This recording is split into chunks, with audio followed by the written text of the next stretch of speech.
দিব্যত্রয়ী চ্যানেলে আপনাদের সকলকে স্বাগত। অচিন্ত্যকুমার সেনগুপ্তর লেখা পরম পুরুষ শ্রী শ্রী রামকৃষ্ণ থেকে পাঠ, আজ পর্ব 38। ওম স্থাপকায় চ ধর্মস্য সর্বধর্মস্বরূপিণে অবতার বরিষ্ঠায় রামকৃষ্ণায় তে নমঃ। মথুরায় গেল রামকৃষ্ণ, দাঁড়ালো ধ্রুবঘাটে। স্পষ্ট দেখল সেই জন্মাষ্টমীর দৃশ্য। শিশু কৃষ্ণকে বুকে করে যমুনা পার হয়ে যাচ্ছে বসুদেব। দিন 15 ছিল মোট বৃন্দাবনে। ছিল বৈষ্ণব বেশে, গায়ে আলখাল্লা, পরনে ডোর কপনি, কপালে গলায় বুকে বাহুতে তিলক আঁকা, কাঁধে কাঁথার ঝুলি, কণ্ঠে তুলসী কাঠের মালা। বামনিকে বললে, কোথায় মরবে, কাশী না বৃন্দাবন? কাশী। তবে ফিরে চলো কাশীতে, স্বস্থানে গিয়ে অধিষ্ঠিত হও। কাশীতে এসে রামকৃষ্ণ বললে, বীণ শুনব। মদনপুরায় মহেশ সরকার ওস্তাদ বীণকার। দেশ বিদেশে প্রচণ্ড নামডাক। হৃদয় খবর নিয়ে এলো, চলো তবে যাই ওস্তাদের বাড়িতে, বীণ শুনে আসি। মথুরবাবু বললেন, ওখানে যাবে কেন? তাকে এখানে ডেকে আনি, ফরমাস মতো শোনো তোমার যত ইচ্ছে। রাখো তোমার মিথ্যে মর্যাদার চটকদারি। এত বড় যে বাজিয়ে, সে তো প্রকাণ্ড সাধক, তার খেয়াল রাখো। স্বয়ং বিশ্বযন্ত্রী ঈশ্বর তার স্পর্শে এসে ঝঙ্কৃত হচ্ছেন, সে তো বিভূতিভূষিত। চল রে হৃদু, শুনে আসি। যাই শোনা তাই দেখা, যাহা শুনি কর্ণপুটে সকলিমার মন্ত্র বটে। দুজনে এসে হাজির হলো মদনপুরায়, শটান মহেশ সরকারের বাড়িতে। মহেশ সরকার বাইরের ঘরেই বসেছিল। রামকৃষ্ণ বললে, বীণা শোনাও। এ যেন স্বয়ং বীণাবাদিনীর আদেশ। মহেশ সরকার বীণ তুলে নিল, ঝঙ্কার তুললে। সুর সাগরে অমৃতের ঢেউ খেলে গেল। মুহূর্তে ভাবাবেশে বিহ্বল হয়ে পড়ল রামকৃষ্ণ। বললে, মা গো, আমায় বেহুশ করে রাখিস নে, আমায় হুঁশ দে, আমি ভালো করে বীণা শুনি। রামকৃষ্ণ সমাধিভূমি থেকে নেমে এলো অনুভূতির ভূমিতে, বাহ্য জ্ঞানের শেষ প্রান্তে। ঠায় 3 ঘণ্টা বীণ শুনলেন একটানা। শুধু কি বীণা শুনলাম এই সমস্ত বিশ্ব সৃষ্টিটাই একটা অপূর্ব সুরঝঙ্কার। গ্রহে, নক্ষত্রে, বৃক্ষে, তৃণে, নীহারিকা থেকে ধূলিকণায়, প্রত্যেকটি পলায়মান মুহূর্তকণায় বাজছে এই গীতছন্দ। ছুটেছে ভুবন প্লাবিনী সুর শৈবলিনী। যা শোনা তাই আবার দেখা। রামকৃষ্ণ দেখল, সেই সুর ও শব্দ যেন একটা উজ্জ্বল চৈতন্যের মতো প্রতিভাত, যেন সূর্য উঠেছে রাত্রির আকাশে। ইন্দ্রিয় জগতের চৈতন্যের আবির্ভাব, হৃদাকাশে চিদাদিত্য। বীণার সঙ্গে সঙ্গে রামকৃষ্ণ গলা মিলিয়ে গান ধরল। মথুরবাবু বললেন, এবার গয়া যাব, তুমি যাবে? সর্বনাশ, গয়ায় গেলে এ দেহ কি আর থাকবে? জানো না আমার বাবার সেই স্বপ্নের কথা? তাই গয়ায় আর নামলেন না মথুরবাবু। জ্যৈষ্ঠ মাসের মাঝামাঝি সবাইকে নিয়ে ফিরে এলেন দক্ষিণেশ্বর, আবার সেই অনন্ত আনন্দতীর্থ। রামপ্রসাদ গেয়েছে, এই সংসার ধোকার টাটি। রামকৃষ্ণ গাইলে, এই সংসার মজার কুটি, ও ভাই আনন্দ বাজারে লুটি। বৃন্দাবনের রাধাকুণ্ড আর শ্যামকুণ্ড থেকে ধুলো নিয়ে এসেছে রামকৃষ্ণ, কিছুটা পঞ্চবটির চারদিকে ছড়িয়ে দিল। আর কতক পুতলে তার সাধন কুটিরের মধ্যে। এই সেই কুটির, যেখানে বসে হয়েছিল তার নির্বিকল্প সমাধি, হয়েছিল ব্রহ্ম সাক্ষাৎকার। ব্রহ্ম কেমন বলো না? ঘি খেয়েছিস তো? বল তো কেমন ঘি? কেমন ঘি না যেমন ঘি তেমনই ব্রহ্মের উপমা ব্রহ্ম, তাকে বোঝাবো কি দিয়ে? সেই পণ্ডিতের গল্প জানো না? এক রাজাকে রোজ ভাগবত শোনাতো, আর পড়ার শেষে রোজই রাজাকে জিজ্ঞাসা করতো, রাজা বুঝেছ? আর রাজাও রোজ বলতো, আগে তুমি বোঝো। পণ্ডিত বাড়ি গিয়ে ভাবতো, রাজা এমন ধারা রোজ বলে কেন? ভাবতে ভাবতে জ্ঞান হয়ে গেল, শাস্ত্র পাণ্ডিত্য সব মিথ্যা, আসল হচ্ছে হরিপাদপদ্ম।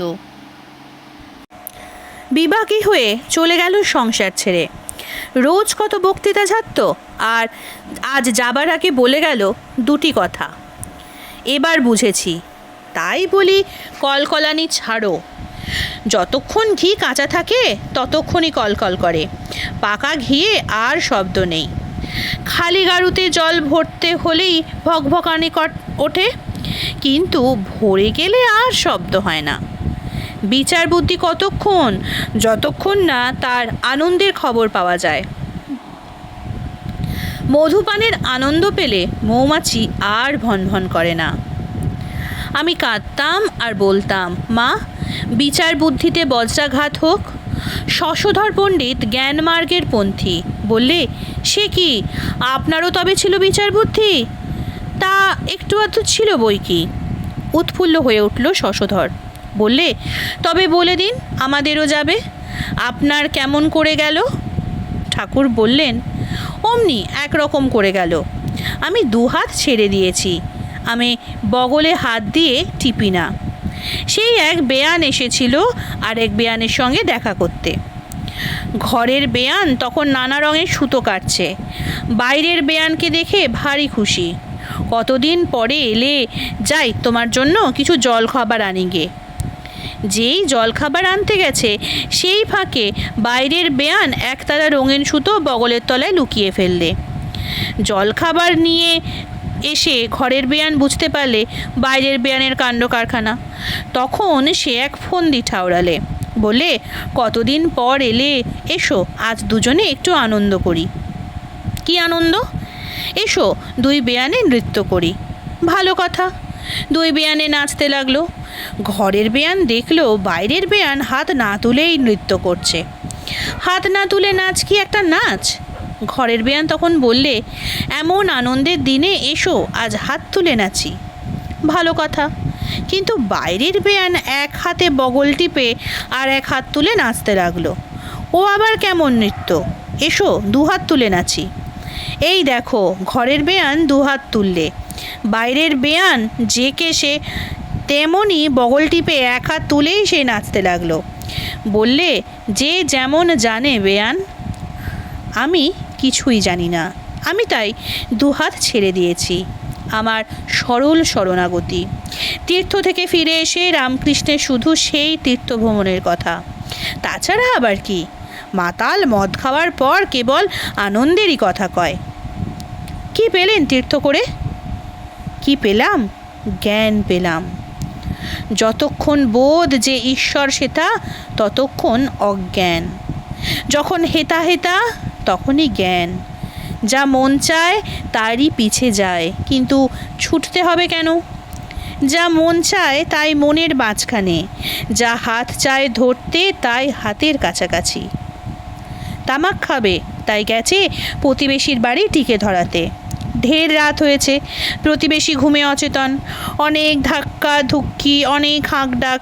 ঘুম ভেঙে গেল প্রতিবেশীর। দরজা খুলে অবাক হয়ে গেল, এ কি, এত রাতে কি মনে করে?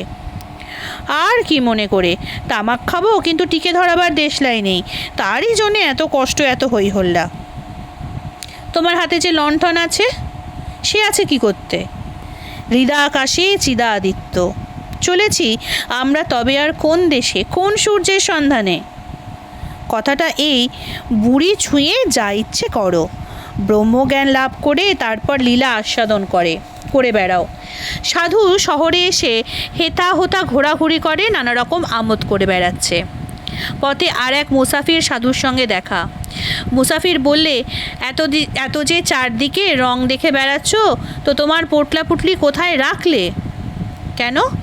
আগে বাসা ঠিক করলাম, তালা চাবি কিনলাম, পরে পোটলা পুটলি ঘরের মধ্যে চাবি দিয়ে বন্ধ করলাম, বদ্ধ করে রেখে তবে আমোদ করতে বেরিয়েছি। জানো, শ্বশুরবাড়ি গিয়েছিলাম, সেখানে খুব সংকীর্তন হলো, বহু লোকের আসর বসলো। মাকে বললুম, মা, এসব কি সত্য? সত্য যদি হয় তবে দেশের জমিদার কেন আসবে না? এসে গেল জমিদার, সেধে গায়ে পড়ে আদর করে কথা কইলে, ওরে হৃদু, একটি সুন্দরী ধরে নিয়ে আয়। হৃদয় তো অবাক, ওরে নিয়ে আয়, আমি পুজো করব। বুঝি মামির কথা মনে পড়ল হৃদয়ের, সেই তার পদ্ম দল দিয়ে পাদপদ্ম পুজো করার কথা। কিন্তু কোথায় মামি? 14 বছরের এর একটি সুন্দরী সধবা কন্যা জোগাড় করল হৃদয়। কোন বাড়ির বউ বা মেয়ে, কোনো বাড়ির বউ বা মেয়ে। কিন্তু রামকৃষ্ণ দেখল সাক্ষাৎ ভগবতী। পূজা করলে, প্রণাম করলে, ওরে তোরা কেউ প্রণামীর টাকা এনে দে মাকে। তাতেও তৃপ্তি নেই রামকৃষ্ণের। যখন যে কুমারী মেয়ে কাছে পায় তাকে ধরে এনে পুজো করে, হোক সে যত অকুলীন, যত অপরিচ্ছন্ন। শুদ্ধাত্মা কুমারীতেই ভগবতীর বেশি প্রকাশ। রামলীলা দেখতে গেল রামকৃষ্ণ। যারা রাম লক্ষ্মণ সেজেছিল, হনুমান বিভীষণ সেজেছিল, সবাইকে পুজো করতে বসলো। মনে হলো আসলে নকলে ভেদ নেই, নারায়ণই এইসব মানুষের রূপ ধরে রয়েছেন। বৈষ্ণবচরণও তাই বলতো নরলীলায় বিশ্বাস হলেই তবে পূর্ণ জ্ঞান হবে। বকুলতলার ঘাটের কাছে একদিন দেখলো নীলাম্বরী পরে একটি মেয়ে দাঁড়িয়ে আছে। ঘরের মেয়ে না পথের মেয়ে নজর করে দেখতেও চাইল না। মুহূর্তে সীতার উদ্দীপনা এসে গেল। দেখলো সীতা লঙ্কা থেকে উদ্ধার পেয়ে রামের কাছে যাচ্ছে। এমন ভাবও দেখিনি, এমন রোগও দেখিনি, বললে হৃদয়রাম। বললে কি হয়, কেবল জমি জমি করে। এত যার সেবা পুজো করছে তার সঙ্গস্পর্শেও যেন কিছু সফল হচ্ছে না। রামকৃষ্ণ তার হাতের জিনিস, রামকৃষ্ণের পায়ে কাউকে হাত ঠেকাতে দিতে পর্যন্ত সে নারাজ, তবু হাতে পেয়েও আঙুলের ফাঁক দিয়ে বেরিয়ে যাচ্ছে রামকৃষ্ণ। হৃদয় টাকা খুঁজছে, জমি খুঁজছে, গরু খুঁজছে। একদিন ধরল গিয়ে শম্ভু মল্লিককে, বললে আমায় কিছু টাকা দাও। শম্ভু মল্লিকের ইঞ্জিরি মত। বললে তোমায় কেন টাকা দিতে যাব, তোমার তো দিব্যি শরীর আছে, তুমি তো খেটে খেতে পারো। দিব্যি শরীর? যা হোক, কিছু রোজগার তো করছো, তোমায় দেবো কেন? যারা খুব গরিব কিংবা কানা খোড়া তাদের দিলে কাজ হয়। থাক মশাই, ঢের হয়েছে। হৃদয় ঝলসে উঠল। আমার টাকায় কাজ নেই, ঈশ্বর করুন আমায় যেন কানা খোড়া হতদরিদ্রের না হতে হয়। আপনারও দিয়েও কাজ নেই, আমারও নিয়ে কাজ নেই। খুঁড়ে দণ্ডবৎ মশাই। রামকৃষ্ণকে গিয়ে ধরল। কি এমন ভাবের ঢেউ দিয়েছে? তোমার মার কাছে দিয়ে কিছু সিদ্ধাই চাইতে পারো না? যাতে করে কিছু খাঁটি দ্রব্য লাভ হয় তার দিকে দৃষ্টি দিতে পারো না? তোমার এই ভাব নিয়ে কি অভাব মিটবে? আবার ধমকে উঠল রামকৃষ্ণ। তোর পাল্লায় পড়ে সিদ্ধাই চাইতে গিয়ে আমি যা দেখেছিলাম তা আমি ভুলিনি। জানিস নে, মাগনে সে ছোটা হো যাতা। এমন যিনি ভগবান, তিনি যখন ভিক্ষে করতে বেরিয়েছিলেন তাকে বামন রূপ ধরতে হয়েছিল। কেন মিছিমিছি চাইতে গিয়ে ছোট হবি? রাখো সব তত্ত্বকথায় পেট ভরে না।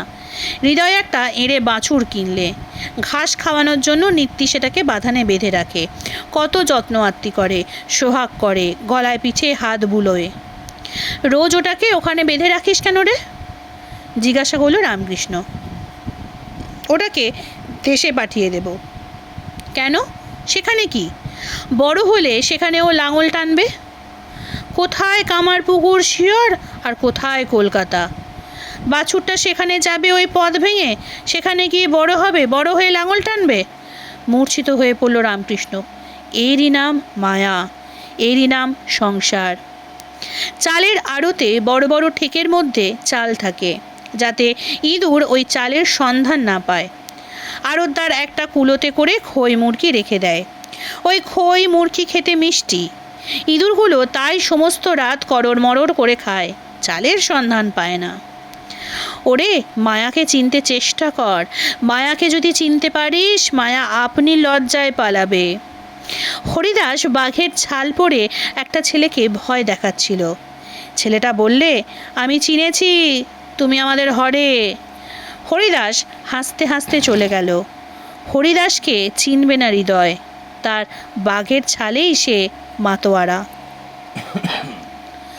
ওম নিরঞ্জনং নিত্যমনন্তরূপং ভক্তানুকম্পাধৃতবিগ্রহং বৈ ঈশাবতারং পরমেশমিড্ডং তং রামকৃষ্ণং শিরসা নমামি। আজকের পর্ব এখানেই শেষ হলো। পরের পর্ব আসবে আগামীকাল। সঙ্গে থাকুন, সুস্থ থাকুন সকলে। নমস্কার, জয় ঠাকুর।